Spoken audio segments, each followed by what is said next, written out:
Apa nigi mokwongo what do you mean position ma Jakom? Nikech waketo wang'iyo Jakom mana kaka jatend joluo.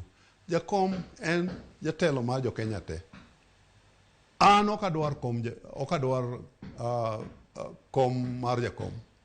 An gima dwani mondo walos gi joluo, mondo joluo bed kanya achiel gi jo Kenya duto. Okadwar ni gipogre. An okamany mar Jakom. Koro apani injinia wacho gima owinjo gima wacho ni kom Jakom okadwar nikech okanyal bede kom Jakom. Gima Jakom osetimo ne jo Kenya ng'eny ma oingo kata gik ma ji parogo eko.